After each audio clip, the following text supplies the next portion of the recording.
West California. Dick Sands, the Boy Captain, by Jules Verne, translated by Ellen E. Frewer. Part the Second, Chapter 12. Royal Obsequies. On the following morning the town of Kazonde presented an aspect of unwonted desolation. Awe-struck at the event of the previous evening, the natives had all shut themselves up in their huts.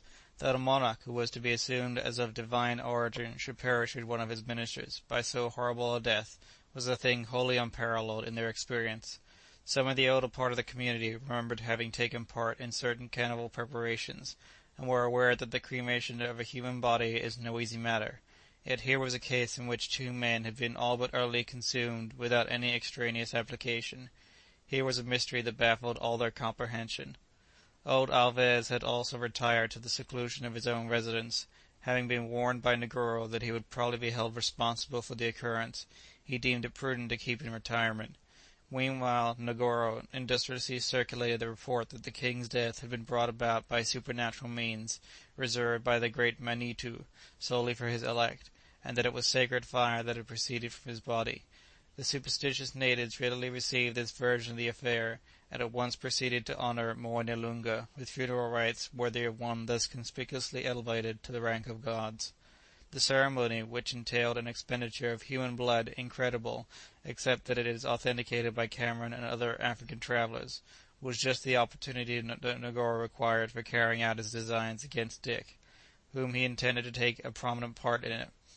The natural successor to the king was the King Moena. By inaugurating the funeral without delay, and thus assuming the semblance of authority, she forestalled the king of Ukusu, or any other rival who might venture to dispute her sovereignty, and moreover by taking the reins of government into her hands, she avoided the fate reserved for the other wives who, had they been allowed to live, might prove somewhat troublesome to the shrew. Accordingly, with the sound of kudu horns and marimbas, she caused a proclamation to be made in the various quarters of the town, that the obsequies of the deceased monarch would be celebrated on the next evening with all due solemnity. The announcement met with no opposition either from the officials about the court or from the public at large. Alves and the traders generally were quite satisfied with Moena's assumption of the supremacy, knowing that by a few presents and a little flattery they could make her sufficiently considerate for their own interests.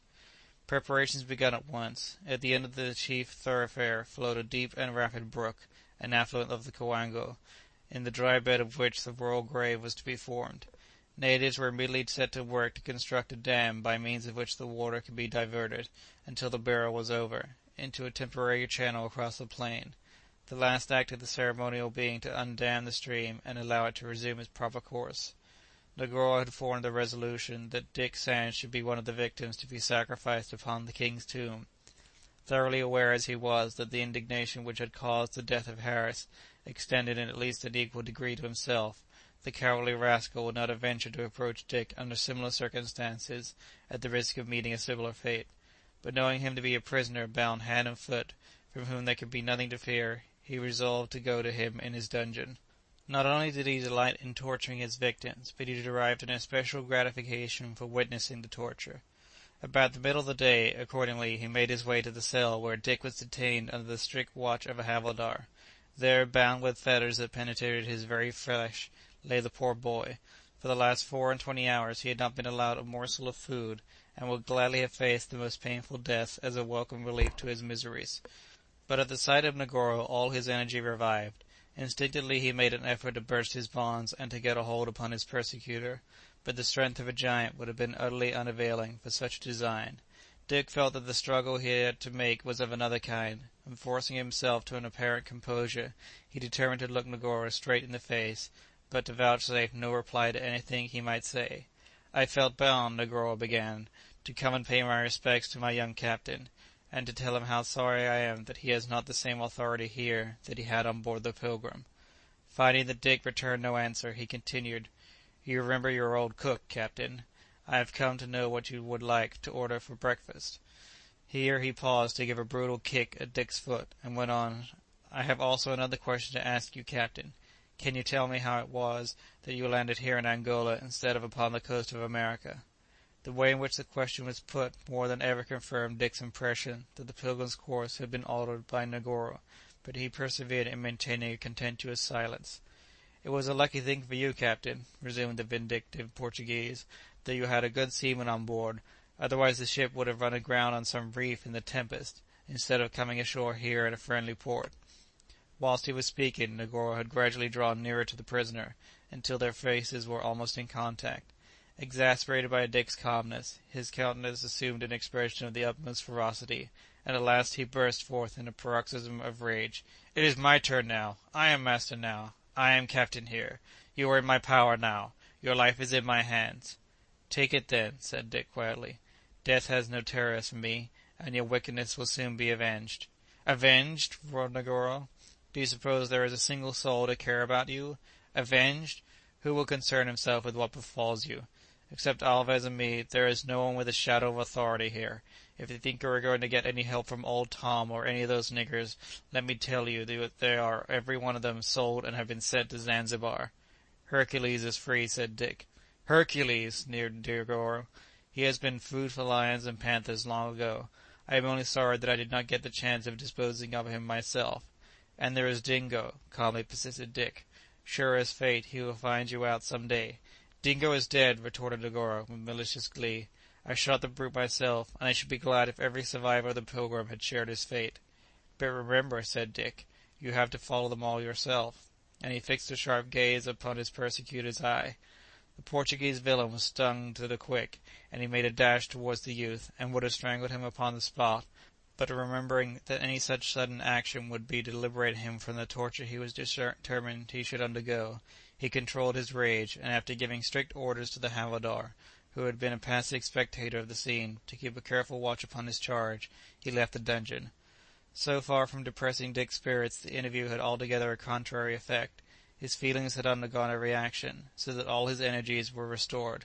Possibly Negoro in his sudden assault had unintentionally loosened his fetters, for he certainly seemed to have greater play for his limbs, and fancied that by a slight effort he might succeed in disengaging his arms.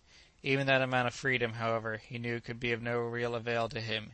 He was a closely guarded prisoner, without hope of succour from without, and now he had no other wish than cheerfully to meet the death that should unite him to the friends who had gone before. The hours passed on. The gleams of daylight that penetrated the thatched roof of the prison gradually faded into darkness. The few sounds on the chitoka, a great contrast to the hubbub of the day, became hushed into silence, and night fell upon the town of Kazonde. Dick Sands slept soundly for about a couple of hours, and woke up considerably refreshed.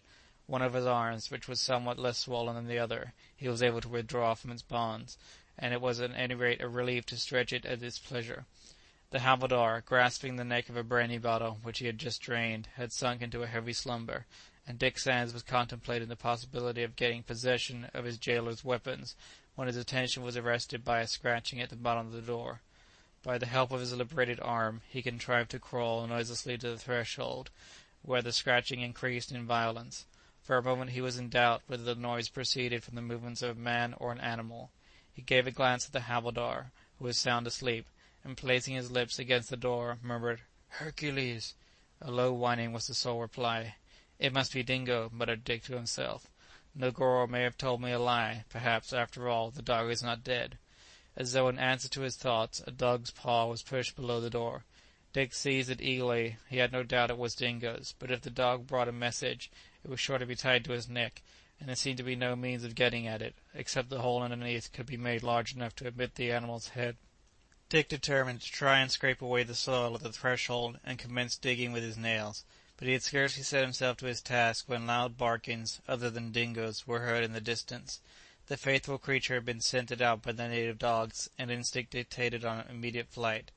Alarm had evidently been taken, as several gunshots were fired.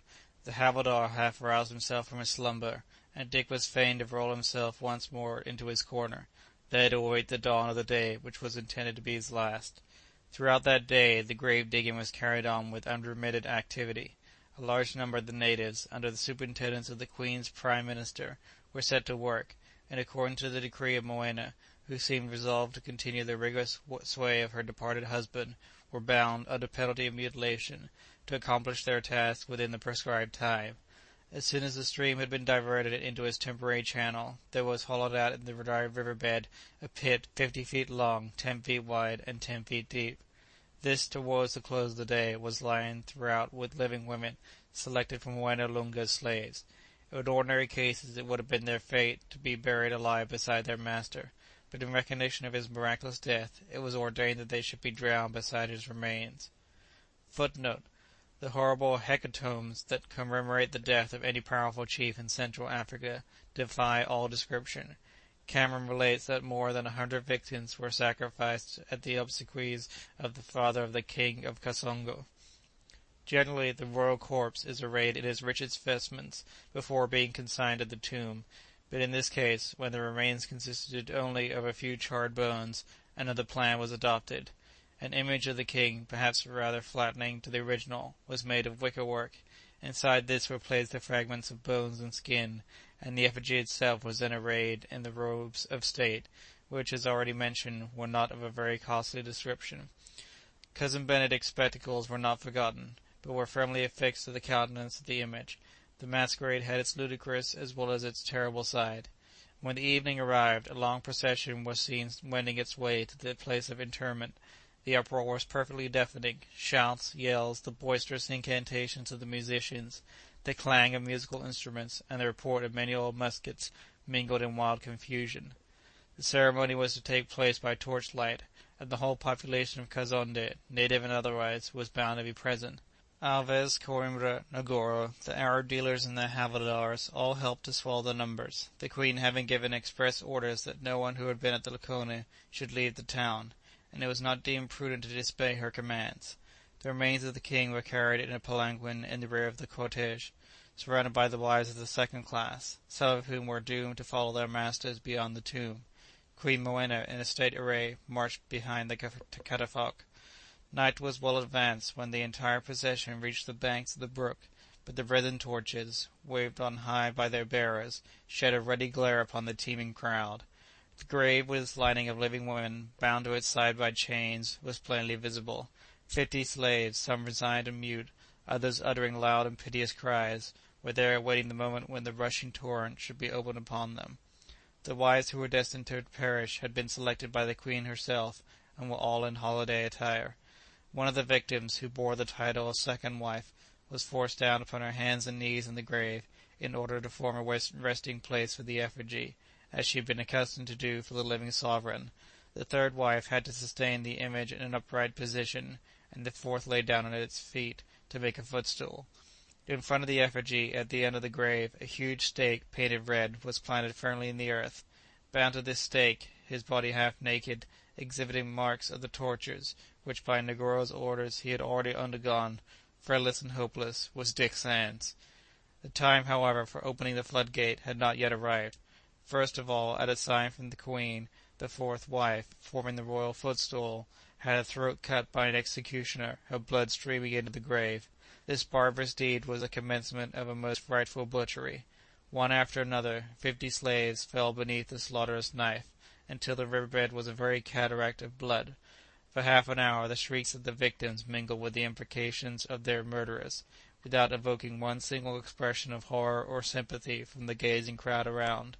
At a second signal from the queen, the barrier, which retained the water above, was opened. By a refinement of cruelty the torrent was not admitted suddenly to the grave, but allowed to trickle gradually in. The first to be drowned were the slaves that carpeted the bottom of the trench, their frightful struggles bearing witness to the slow death that was overpowering them. Dick was immersed to his knees, but he could be seen making what might seem one last frantic effort to burst his bonds. Steadily rose the water, the stream resumed its proper course. The last head disappeared beneath its surface, and soon there remained nothing to indicate that in the depth below there was a tomb where 100 victims had been sacrificed to the memory of the king of Kazonde. Painful as they are to describe, it is impossible to ignore the reality of such scenes. End of Part the Second, Chapter 12. Recording by Alex Heathelander, Davis, California. www.alexheathelander.com